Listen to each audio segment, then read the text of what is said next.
We begin in the rural community of Salyer, California, as three 10-year-old boys set out on the morning of March 7th, 1992. So what are we going to do up there? I think I'll throw something through the wall. We going to build fort? Levi, Axton, and Joseph have been like the Three Musketeers, and the neighborhood is the forest. Cool. How are we going to build it? How are we We going could to build chop it? off some of the wood. Three 10-year-olds in the woods can have some great adventures, but not all adventures are good adventures. Let's do it. Big old living Axton Fieser and his two best friends had played before near an abandoned house in the woods. room. All the kids knew about it. It was not even done. It was like halfway done. We wanted to get in, and there's only one door to the house, but the furniture blocked the door, so we couldn't get in. So we thought if we climb up the deck, we can get in the house. We can't do it. We can't. I'll get the machine. Levi Daly lived closest to the house. Joy's messing around with the lizards. Axton got the machete, and then we started chopping on the poles. The deck is up on stilts, so we thought if it collapsed, it would have a like slant so we could climb up. It won't be so steep.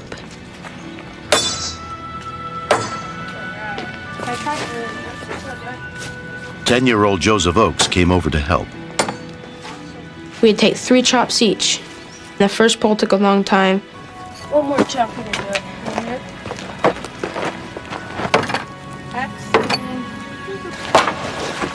Let's go to the other side. Yeah. Let Troy go last. Yeah, I want to go last.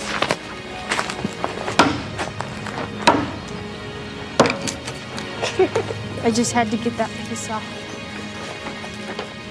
The second pole, the second to last time, I'm the one that chopped it. All right. 6 times. Come on, Joey. We were warning them, Joey's getting kind of skinny, you know. And then he's like, oh, well, I can get out of here in time. We said, well, if it does fall, run that way. Get out of there.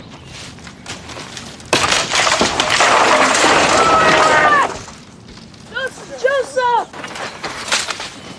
That big old deck collapsed on him. I was just hoping that he'd be okay. We knew we needed help. Go get help, go! Levi's a fast runner, so he went down. Joseph. I was trying to get his attention, trying to see if he'd talk to me, but he wouldn't. Hang in there, buddy. He was unconscious. I was really scared because I had no one around me, and I didn't know what to do. When we continue, Axton, with all the tact of a 10-year-old, said to me, he'll probably live, but he'll never walk again. Joseph?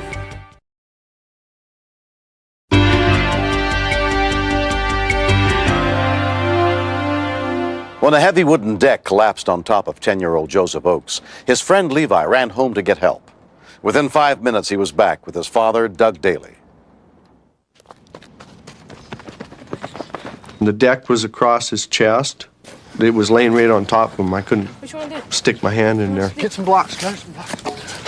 Oh, no, what happened? My wife was coming right behind us, and I hollered at her to dial 911. Well, lift up and push me. Okay. Nope, gotta push him on. And I kept checking to see if I could slide my hand in between his chest and the porch. And once I could do that, I figured that that's about all I could do. Boys, run down the end of the road, wait for the ambulance. Go! Bill and Trish Oakes were just leaving their house when Bill's pager went off. We were going to pick up my son, but I had to respond for a call of a child trapped under a collapsed building. Trapped under a collapsed porch. We gotta go, sweetie.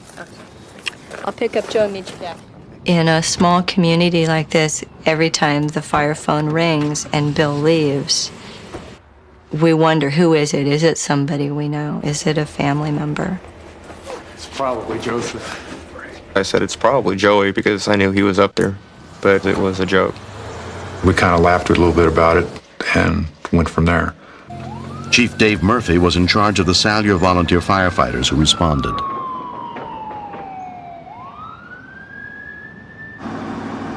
When I neared Odin Flat, I saw Axton and Levi and realized it had to be Joseph. Axton, with all the tact of a 10-year-old, said to me, "He'll probably live, but he'll never walk again." It was a pretty awful sight. Joseph? There was this gurgling wheeze as he tried to breathe with all the blood in his airway, which is a sound I'll never forget. I'm not gonna leave. Your dad's on the way. He'll be here in a few minutes. He was using every ounce of life that he had to keep breathing and just to hold on. My greatest fear was that he would die before his father got there. We went through our normal scenario. Okay, if it's a porch falling on a kid, what could happen? Internal injuries, head injury. I told Billy to stay there. I'd come back and tell him what we needed. It was kind of a shock when Trish told me it was Joseph. Bill was sitting in the truck. I'd kind of played in my head how I was going to tell him, and there's no way to be nice about it. It's Joseph. He was coming over the top of me, trying to get up the hill.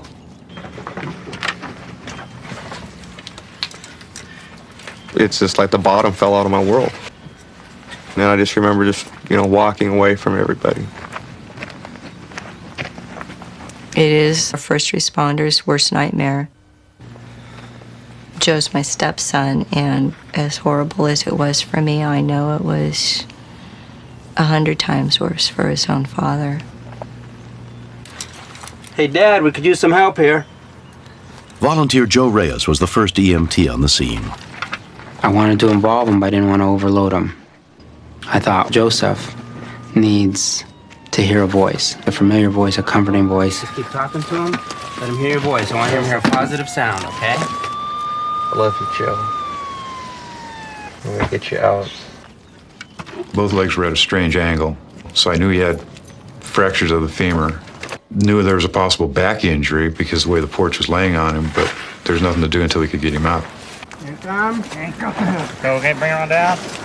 I definitely suspected a head injury because of the fluids coming out of his ears, his nose. Okay, Breathe, Joseph. Check it that way. There he goes. He started. Still have a pulse. Talk to him. Me and Axton were praying and all that. And then after that, we prayed some more. I was just hoping they'd save his life. Lift fingers. When we got him down, his blood pressure bottomed out, and we knew we were losing him. I was scared to death that was going to happen right in front of me. They flew to Mad River Hospital because it was 2 minutes closer than the hospital in Reading, and they knew that he didn't have 2 minutes. It was that close. At Mad River Community Hospital, Joseph was treated by a team of doctors, including orthopedic surgeon Carl Metten. Crush injuries are the worst injuries that I see because all the tissues of the body are damaged. Muscles can die. The patient with crush injuries can have multiple organ failure. Still 100%. We went in and he was in a coma, looking pretty rough around the edges, and I was still scared to death that he wasn't going to make it. You hear me, Joseph?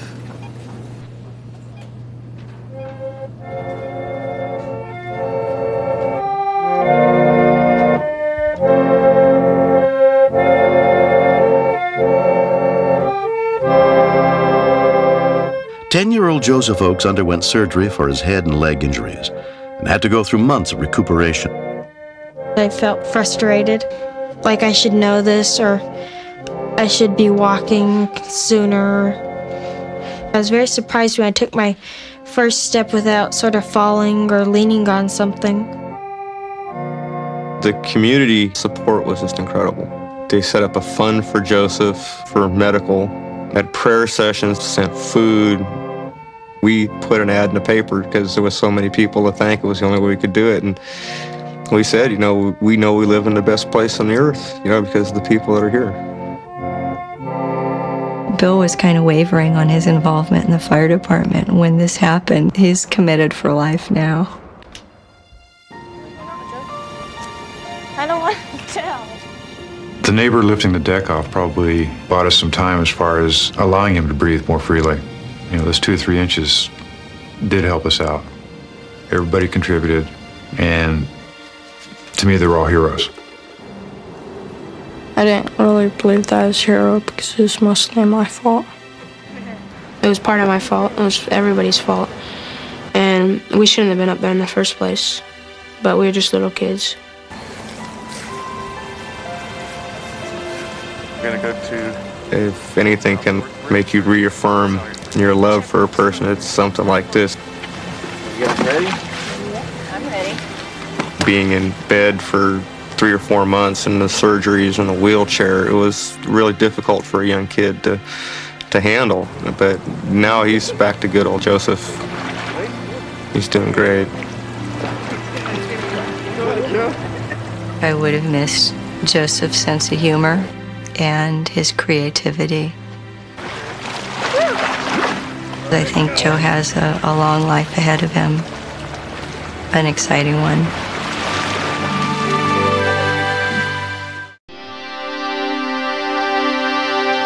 In an emergency, trained professionals from different fields come together to try to save a life. This story is not a recreation.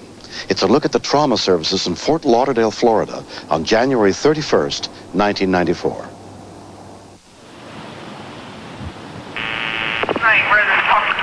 Do you have an emergency? Yes, it's a car accident. Where's the car accident at? Northwest North Avenue. Anyone injured?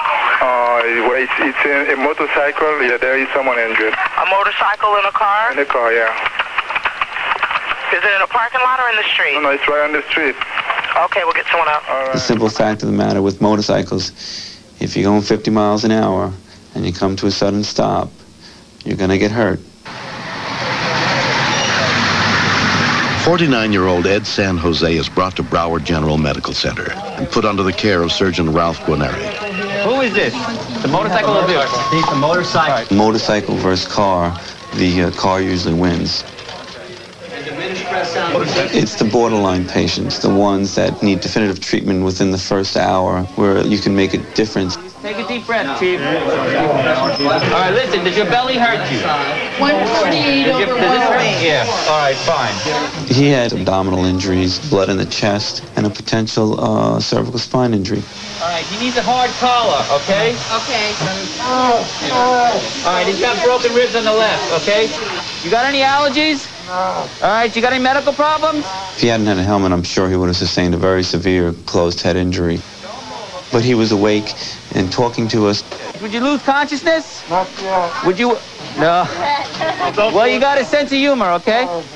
Listen, Chief, I got to put a little chest tube in your chest here. It's going to take out some of the blood, okay? Dad, make a fist for me here, honey. Now we're checking to see if there's any blood in his belly. And his most immediate priority was finding out what was bleeding in his belly. Get it on a table. If you don't treat them right away, they bleed to death. You're going to have an operation on your abdomen because you have blood in your belly. Do you understand that? Okay. They're going to take you.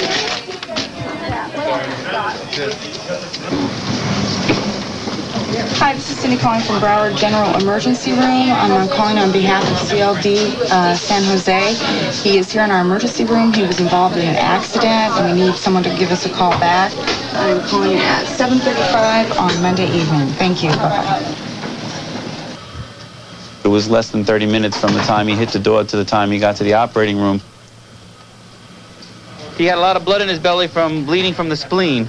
And the spleen is out now because it would have been too difficult to repair it and he would have lost too much blood. He's 50 years old, so we're not real concerned with any type of problem without his spleen. Diaphragm's okay. Liver looks pretty good. He's been very stable throughout the case. And we expect to be beginning to close in a matter of minutes. I can't tell you anything 100%. You know, nothing is guaranteed, okay? The next day, Ed's sister, Nona Anyabeni, gets an update on his condition. We think everything will improve. It's just going to take time, you know? We do have a very special relationship. It just meant a lot for him to know that I was there. And for me to be there. I mean, that's a step in healing. Well, I'm real glad you found our numbers. Really. Ed's youngest sister, Lenora Anderson, is also by his side. Ed's my only brother. When I think of how lonely he must have felt laying there, knowing we didn't know. Because that's got to be a lonely, scary feeling for someone. Ed's friends, Pedro Vasquez and Michael Hill, also came to the hospital. He was about 8-9 blocks from home. He is a Vietnam veteran. There's a place called Veterans Multipurpose Center, and they've given us a place to live. They gave us a chance to get back on our feet. He is the resident manager. He's helped me out quite a bit, and I've done everything I can for him also. Not too long ago, I got hit by a car, and I had my leg broken. And he tried to help me out any way he could. So now I'm glad I'll be there for him when he comes home.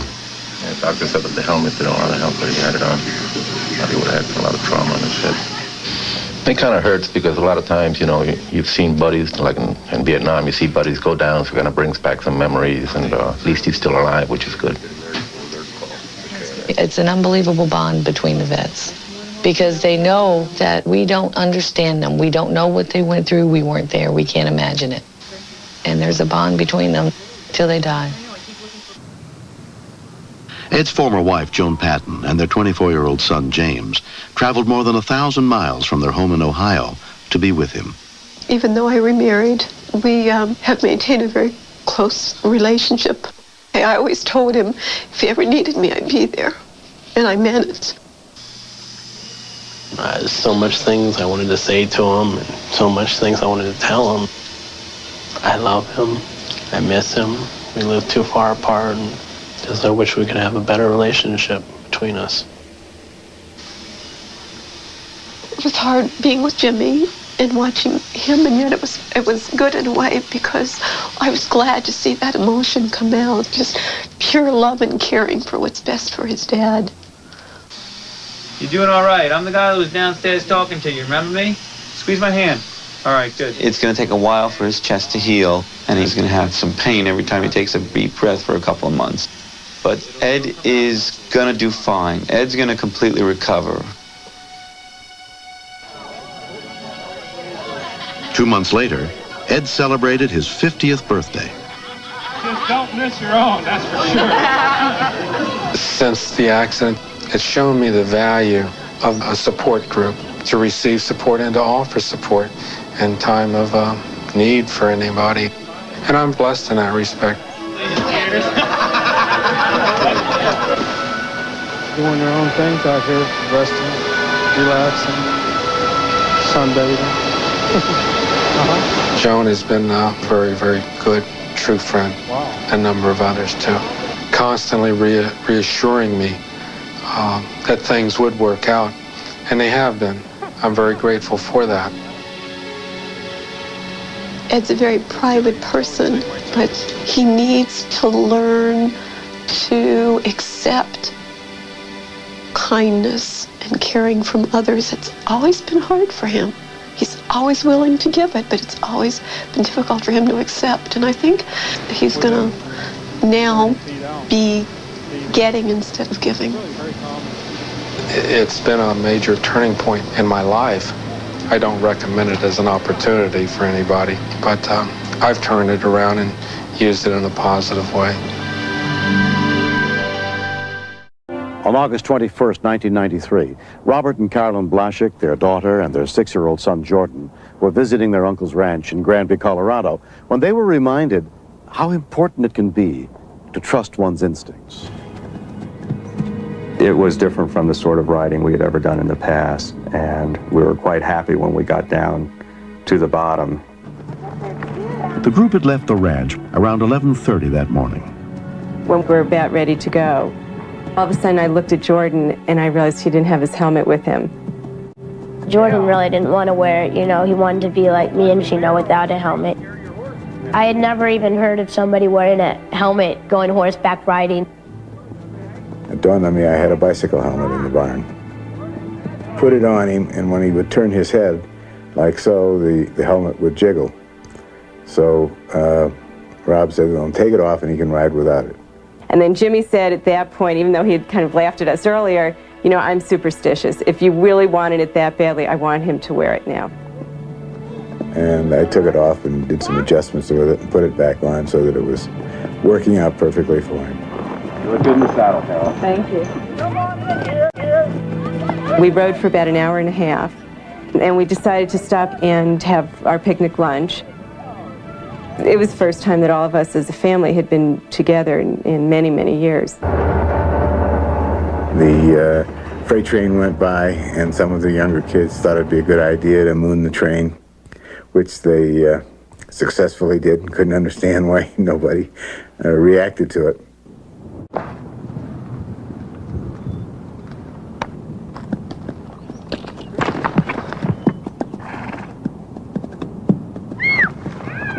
Matt! Help her! Help! Jen! All of a sudden, Jenna's horse spooked. Cut her off before she gets up that hill! Whoa. I was watching that happening and sort of in shock. And then behind me, I heard Rob, my husband, yelling, "Jordan, let go of the reins." Jordan, don't pull on the reins! Let go of the reins! Drop the reins, Jordan! Drop the reins, boy!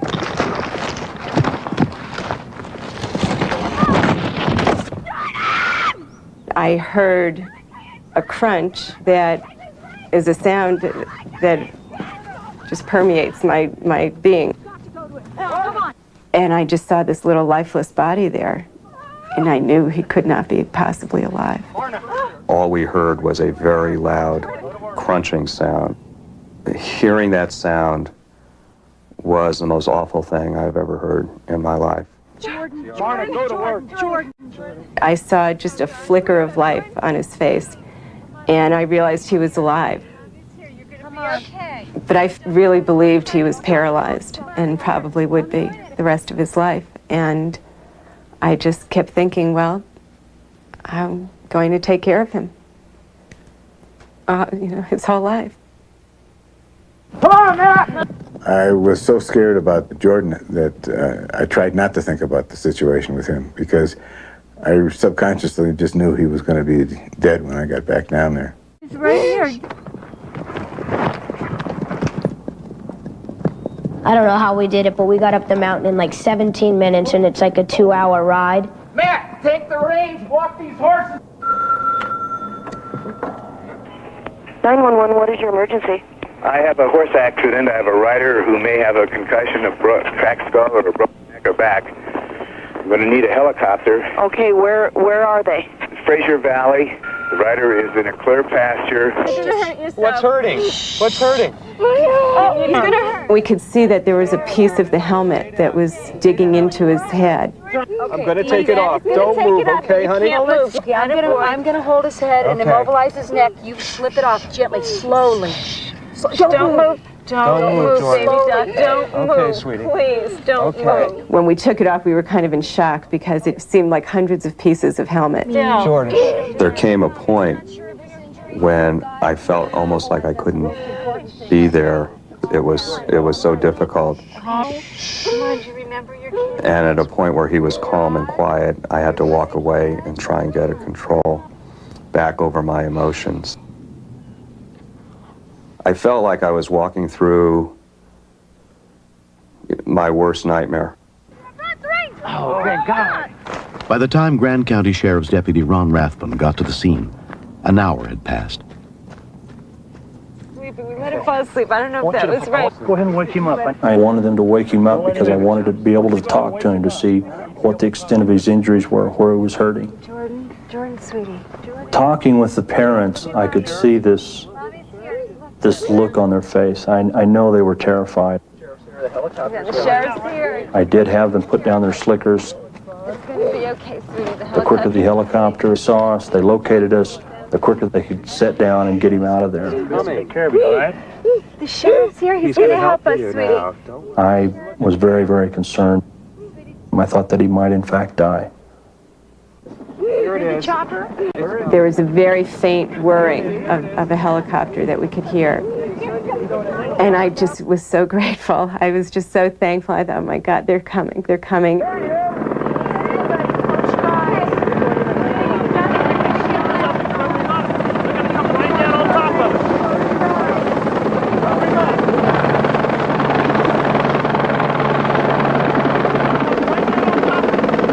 The noise was getting louder and louder. It was just overpowering.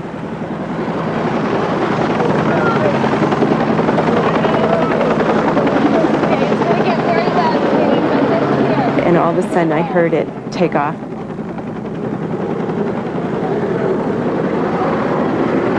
Where's he going? I was devastated. I was thoroughly devastated. I thought, my God, this is it. Now we're stuck here. Now nobody's going to be able to help us. If that helicopter can't land, I just knew there was no other way out. I did contact the helicopter and ask him what his problem was. Apparently he had an extra person on board. He had to land and let this person get off. The pilot was concerned about crosswinds, so we wanted to take some weight off. He's coming back.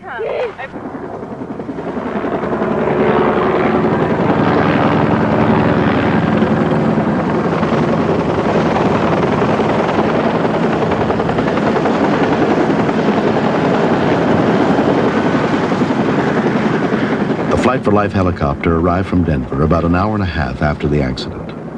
A Grand County ambulance unit also got to the scene, including EMT Jason Sheese.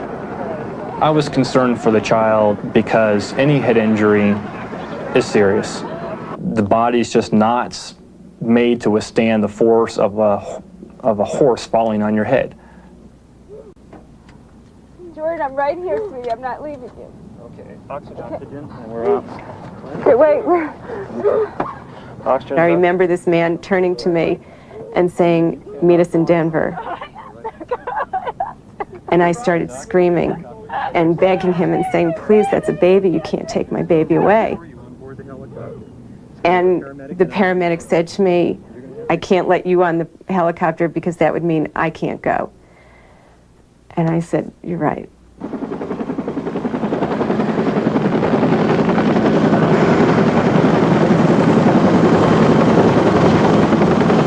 When I watched that helicopter go up, I really didn't think I'd ever see him again. 6-year-old Jordan Blaszczyk was flown to Providence St. Anthony Hospital Central in Denver. It took Carolyn and Robert Blaszczyk 3 hours to get to their son's hospital. And he looked up and just looked at me and said, "Mom, what took you so long?"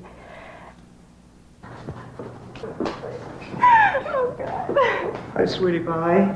And I was just feeling so awful knowing what he had been through by himself. Hi. Are you Jordan's parent? The neurosurgeon came in, and his first question to us was, "What made you have him wear a helmet?" He said, "Nobody around here wears helmets." And we said, "I guess partly we're city slickers." So can we stay with him? And he just said to us, "Well, you've got to know that helmet saved his life. It absolutely saved his life." Although Jordan suffered a broken leg and a skull fracture, there was no brain damage. He has completely recovered. Sometimes I think that I have a whole life ahead of me. I think I'm one of the luckiest kids alive to get past that. The fact that Jordan survived and is totally okay has completely changed my life. I think about my good fortune every minute of the day now. I love him so much. And there are moments when I look at him and I watch him just being himself and having fun and being adorable, and I just cringe when I think how close I came to losing him.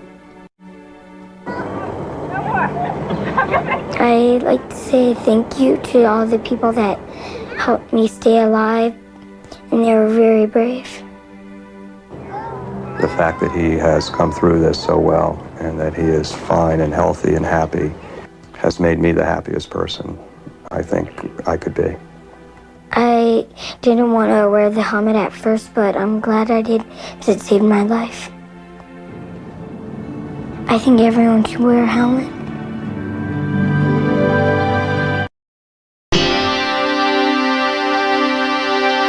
In the small town of Ocean Springs, Mississippi, a group of 15-year-old friends were planning to celebrate the last day of their sophomore year of high school at a local park on May 26, 1994.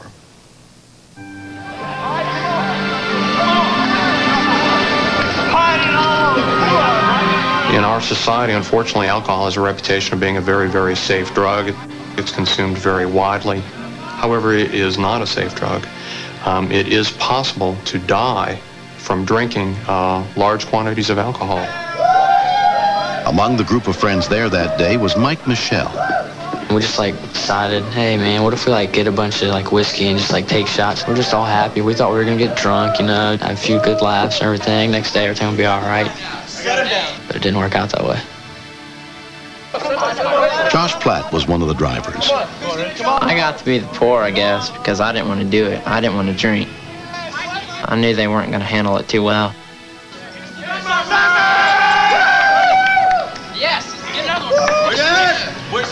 After I took my fifth shot, I had to puke. I quit because I just didn't feel like playing anymore. I didn't even want to do it because I don't feel comfortable drinking from my girlfriend because I don't want to make a fool out of myself in front of her, I remember Mike says, no, I don't want to do this anymore. He goes, I don't want to get drunk. Y'all are out of hand, man. Around 6:30, Amanda Stringfellow came by to see her boyfriend, Josh's twin brother, Jacob Platt. Jake and I have been dating about 8 months. It's very serious. He's a big part of my life. It's like everything I do concerns him, I guess. They were pretty hammered. I didn't think they were being cool or whatever they thought they were doing. Take it down. Take it down. On the count of 3. 3. As they kept drinking, they kept getting louder and crazier and just started running around.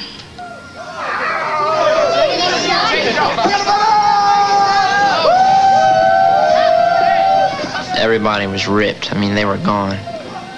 My brother, Jacob, and Adam, the two littlest guys there, they were right in there. A couple of us had to carry Jacob out there because he couldn't really stand up by himself. I didn't think anything of it at the time. They had 2 empty half gallons, and I was like, man, they drunk it all. And it was quick too. They did it probably in about 30 minutes, maybe less than that. Hey, Mike, we're going to your house. Give me the bottle, man. Give me the bottle, please.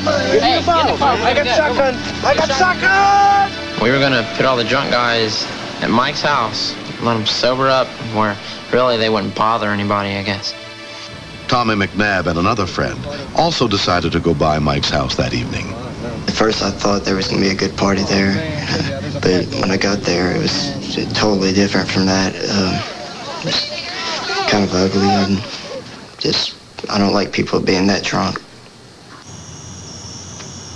What are we going to do now? Well, we gotta stick around and babysit these guys. They finally just laid down the trampoline and just passed out. I'm just glad they're passed out. We thought they'd just wake up later, and be okay. A half hour later, Tommy and some of the others got back from getting something to eat. You bail out on us. Sorry about that. I didn't like this. Oh, man, it's his. He's on the springs. Hey, help me get him off, man. Grab his legs. I had somebody else help me get Jacob off the trampoline and set him down on the ground. Hey, you all right? He looked really bad. He looked almost like he was dead. His body was just really limp. Come on, man. Look, man. Jake. He's gone, man. Adam. And I just kind of got really scared, because he just looked like he quit breathing and everything. Wake up, Adam. Come on. I just started freaking out. I didn't know what to do. Help! Somebody come over here! At that point, I really got scared. Just playing some stupid little game with drinking had turned into all this. Hey. He didn't respond to anything that we were doing. He just kind of laid there. Come on, Adam. It was bad. Come on, Adam. That was probably the scariest moment of my life. I'll call 911. Somebody said, call 911. So I went inside and called.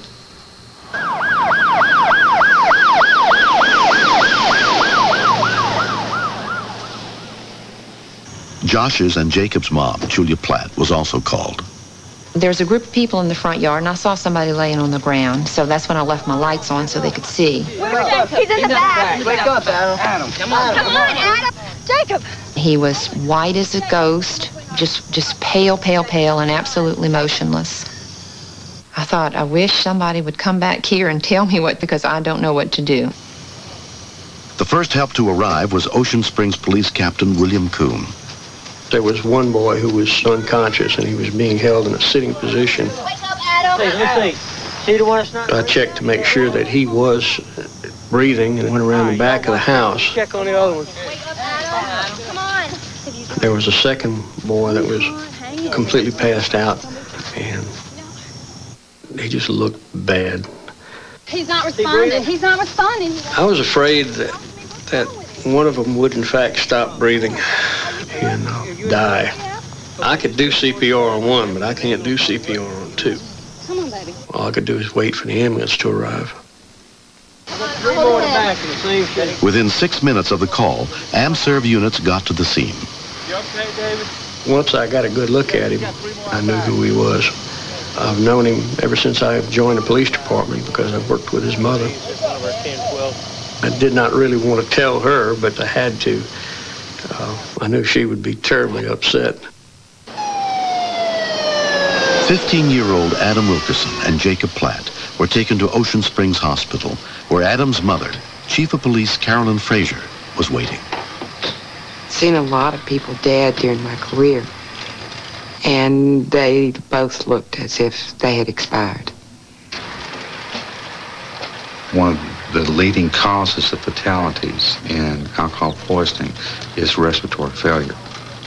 Alcohol is very rapidly absorbed by the body, usually within 30 minutes to an hour. Emergency physician Darrell Barksdale took over their care. Adam was extremely critical. He was just moments from death. The paramedics reported that he had indeed stopped breathing, and they were bagging him to force air into his lungs. And we knew that there was no way that we could get the alcohol out of his system. As comatose as Adam was, I was extremely concerned that there was a chance this young man may not make it. Critical care anesthesiologist James Corder was also a member of the medical team fighting to save their lives. The second young man, he was making more respiratory effort than Adam was. However, it was still woefully inadequate to support life. Now, right now, we got him. It was like I lived in a dream world. He was dying, but yet I wasn't going to admit he was dying. Technically, professionally, I know exactly what occurs. Emotionally, I was a mother. Adam? It was just cross your fingers and say that prayer and let time go by. It was a very long night for all of us. Adam. I wanted to grab him and hold him and make things better, and I couldn't make things better. I couldn't make things any better.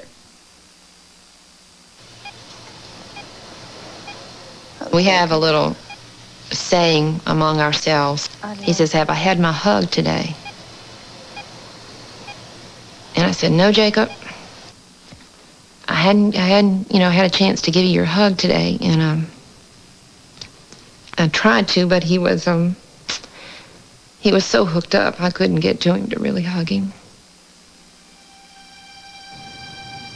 Throughout the night, the condition of both teenagers slowly improved. 2 days later, they were well enough to be released. Tests taken at the hospital revealed both young men had blood alcohol levels more than twice the legal limit. Jacob Platt never imagined their partying could have such serious consequences. If I had been laying in that yard 5 minutes more, I would be dead. I knew drinking could kill you behind the wheel of a car, but I've never heard of people dying from alcohol poisoning. I have a whole life ahead of me, and I blew it in one day just about. Especially a mother that's a chief of police. Alcohol poisoning is very easy to get. It can sneak up on you very quickly. You may not even realize you're dying. I want other teenagers to know that if any of their friends get drunk, they should stay with them and not leave them, because that's the worst thing you can do. Even though people say that you're just gonna like pass out and be okay and wake up, and it might not be it, you might die. I gotta confess, it was me. I believe that the true heroes in this were the individuals that activated the 911 system. I would estimate that another 10-minute delay would have meant the difference between attending funerals and starting school this year. Hey, Tom. There is no way that I could pay back the rescue team or the emergency doctors or the ICU staff for what they've done. There is no payback for a child's life. I want people my age to know that you have your whole life ahead of you. I mean, you can go out and have a good time without having alcohol, and just be careful. Adam Wilkerson has also changed as a result of the incident. I realize how lucky I am to be alive, and I learned if you drink, to drink responsibly and not to get out of control. Don't play any games. It's really no winner. Hey, touchdown!